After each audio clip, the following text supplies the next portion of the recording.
Assalamu alaikum. This is Asfamiyar Rahim, 18 Arad 1874.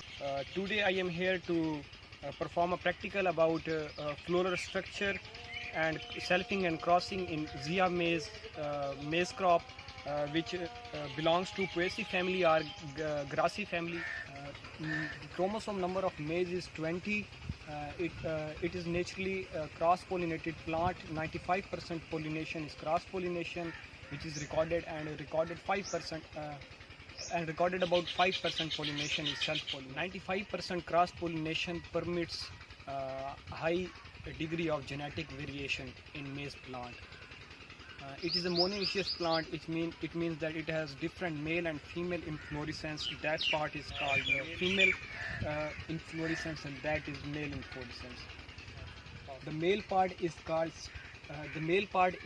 tassel, and these are called spikes, and these are spikelets. Each spikelet has 3 anthers in it, and then anthers and pollens are emerged from these anthers. Now we will discuss about female part first. That female part is at receptive stage. This is silk. That silk acts as style as well as stigma. In the maize is proterandrous type of plant. Because male part comes first, emerges first from the plant, and after 2 to 3 days then female part comes. अब मैं selfing and crossing technique मेज़ plant की discuss करूंगा. उसके लिए practical की हमें pair of सिसर चाहिए, रिबन बैंड चाहिए और पेपर चाहिए, और हमारे पास जो है ये बुरश चाहिए. ये पेंटिंग बुरश भी आप ले सकते हैं, मेकअप बुरश भी ले सकते हैं. अब सेल्फिंग टेक्निक में हमने पहले डिस्कस किया है कि मेज़ प्लांट जो है क्रॉस पोलिनेटेड प्लांट है. तो अगर आपने सेल्फ पोलिनेशन करवानी हो और इन ब्रीड लेना मकसूद हो, तो उसके लिए जो है आपको ये फीमेल पार्ट को जो है ना, फ्लावर को, इसे कवर करना होगा पेपर के साथ. तो इसे हम कवर कर देंगे. ये ख्याल रखना है कि अभी जो है ना इसका सिल्क ना निकल रहा हो. तो अभी इसका सिल्क जो है ना ये 1-2 दिन तक निकल जाएगा. तो हम आज इसको कवर कर देते हैं. ऊपर रिबन लगा देंगे. अब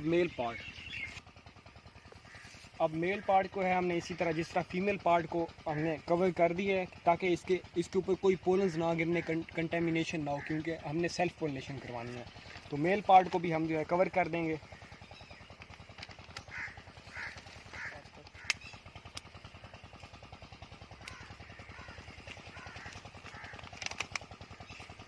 अब इस पे हमने रबड़ लगा दिया. इस पे हम टैग कर देंगे आज की डेट है हमारे पास 21.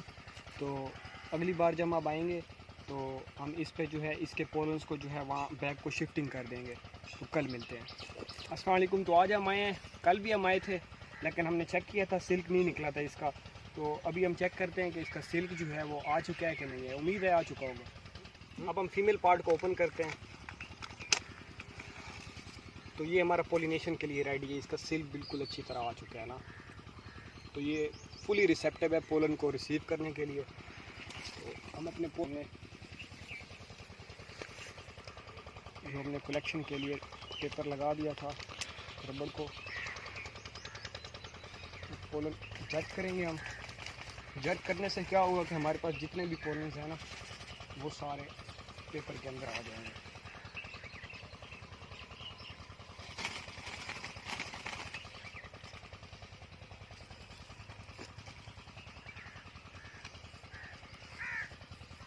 तो ये हम इसके स्टाइल पे सारे पोलन गिरा देंगे.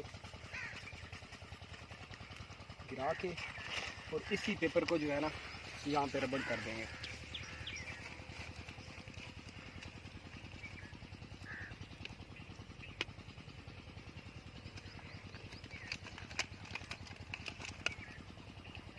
ये पेपर आपने तब तक नहीं हटाना जब तक जो है आपका ग्रेन तैयार नहीं होता और ये जो है ईयर जो है वो कॉम में शिफ्ट नहीं हो जाता. अब हम मेज़ प्लांट की पोलिनेशन कर चुके हैं, और ये पोलिनेशन करने के 12 से 24 घंटे के बाद फर्टिलाइजेशन हो जाती है ना. तो अब इसकी उम्मीद है कि फर्टिलाइजेशन हो चुकी होगी. अब हम जो है क्रॉस पोलिनेशन जो है वो परफॉर्म करेंगे. क्रॉस पोलिनेशन के लिए हम मेल पार्ट प्लांट ए से लेंगे जिसको हमने टैगिंग की हुई है, और हम जो है फीमेल पार्ट प्लांट बी से लेंगे जो कि डिफरेंट लोकेशन पे होंगे. तो इसके लिए जो है इसके पोलन्स को जो है हमने प्रिजर्व करना है।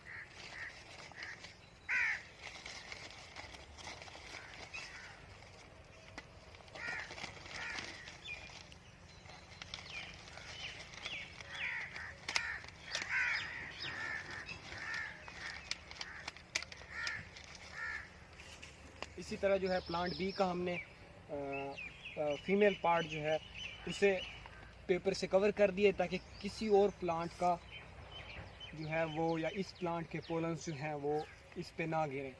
ठीक है, आप इसे मेल पार्ट को उसके जब आप क्रॉस पोलिनेशन कर रहे हैं तो उसके अपने पार्ट को कट भी कर सकते हैं या कवर कर लें तो ज़्यादा बेहतर है।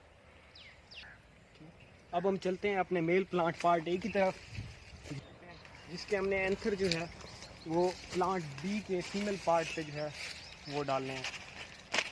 जर्क करेंगे ताकि सारे पोलन्स इसमें चले जाएं। अब हमने प्लांट ए से जो है वो पोलन्स कलेक्ट कर लिए हैं। अब इसे हम ओपन करेंगे। उम्मीद है कि सिल्क हमारा रेडी हो चुका होगा। हाँ, सिल्क रेडी है। तो अब देख सकते हैं हमारा सिल्क बहुत ज़्यादा बड़ा हो गया ना, तो इसको हम अपनी पोलिनेशन की परफेक्शन के लिए और ज़्यादा से ज़्यादा जो है एक्यूरेसी के लिए इस सिल्क को काट लेंगे। इसमें कट कर दूंगा ताकि पोलन्स मेरे जो है ना वो स्टिक भी हो जाए इस पर।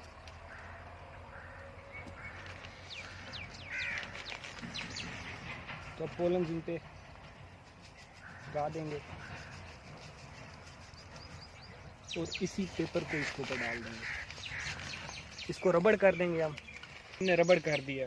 तो ये हमारा प्लांट बी जिसकी हमने सेल्फ क्रॉस पोलिनेशन की है, इसकी पोलिनेशन हो चुकी है और 12 से 24 घंटे के बाद इसकी फर्टिलाइजेशन भी हो जाएगी। और बेहतर है कि आप पेपर को रिमूव ना करें जब तक ग्रेन फॉर्मेशन नहीं हो जाती, नहीं तो कंटेमिनेशन आ जाएगी और आपको बेटर रिजल्ट नहीं मिलेंगे, जिसकी वजह से रिसर्च आपकी